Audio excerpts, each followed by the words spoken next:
માનનીય અહીંયા ઉપસ્થિત વાલીગણ, આદરણીય આચાર્યશ્રી, મારા શિક્ષકગણ, મારા વહાલા વિદ્યાર્થી મિત્રો, આજે આપણે અહીંયા સૌ આપણા દેશના 70મા પ્રજાસત્તાક એટલે કે 26મી જાન્યુઆરીની ઉજવણી કરવા માટે અહીંયા આપણે એકઠા થયા છીએ. સૌ પ્રથમ તો બધાને પ્રજાસત્તાક દિનની શુભેચ્છાઓ. આ દિવસ શા માટે મહત્વનો છે? 26 જાન્યુઆરી મહત્વ છે એનું.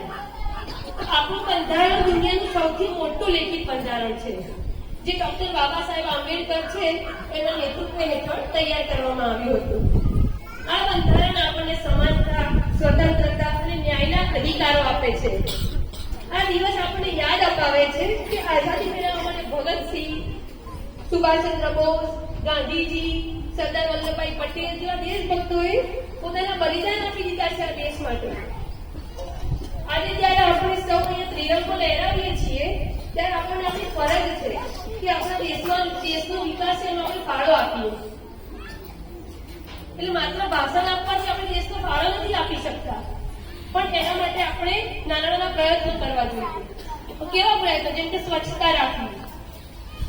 દેશમાં દવાઓ બહારથી ટ્રાન્સફર થાય છે, બીજા દેશમાંથી દવાઓ આપણે લાવવી પડે છે. કોઈ નાની મોટી તકલીફ હોય એની હજુ આપણો દેશ એટલો બધો આગળ નથી ગયો કે એની દવાઓ આપણે બનાવી શકીએ.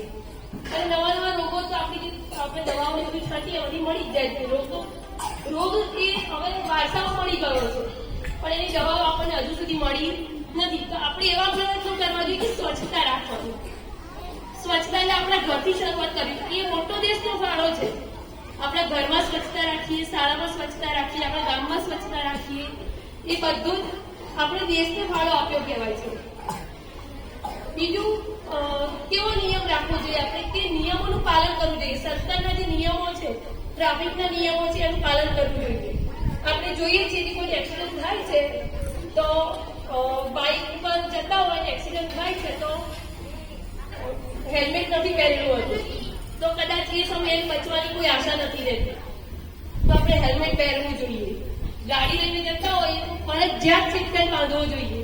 સીટ બેલ્ટ બાંધેલો હશે કોઈ અથડાશે આપણને, આપણે કોઈ અથડાશે એર બેગ ખુલી શકે. કદાચ એવું બની શકે કે આપણે 50% આપણો બચાવ થઈ શકે. હાથ પગ ભાગી એની દવા મળી જશે, બાકી માથામાંથી મોટી ઇન્જરી થશે તેની દવાઓ નહીં મળે ને આપણે બચી નહીં શકીએ. આ બધા નિયમોનું આપણે પાલન કરવું જોઈએ. ભણી ગણી સારા નાગરિક બનવું જોઈએ. આપણે હવે સારા નાગરિકમાં એવું ગણીએ છીએ કે જે ગેંગસ્ટર બને એને સારો નાગરિક કહીએ છીએ.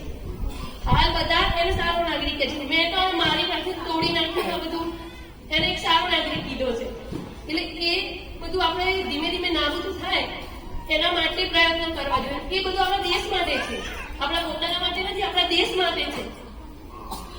તો આ બધા ઝઘડા ધીમે ધીમે બધું ઓછું થઈ જશે. તો ચાલો આપણે આ બધા પ્રતિજ્ઞા લઈએ કે આપણે ભારત દેશને વિશ્વનો સૌથી શ્રેષ્ઠ બનાવીએ, શ્રેષ્ઠ દેશ બનાવીએ. એના માટે આપણે હંમેશા પ્રયત્નશીલ રહીશું. જતા જતા હું એટલું જ કહીશ કે ના પૂછો જમાનાને કે શું અમારી કહાની છે, ના પૂછો જમાનાને કે શું અમારી કહાની છે. અમારી ઓળખ તો બસ એટલી જ છે કે અમે હિન્દુસ્તાની છીએ. અમારી ઓળખ તો બસ એટલી જ છે કે અમે હિન્દુસ્તાની છીએ. જય હિન્દ, જય ભારત. ભારત માતા કી જય.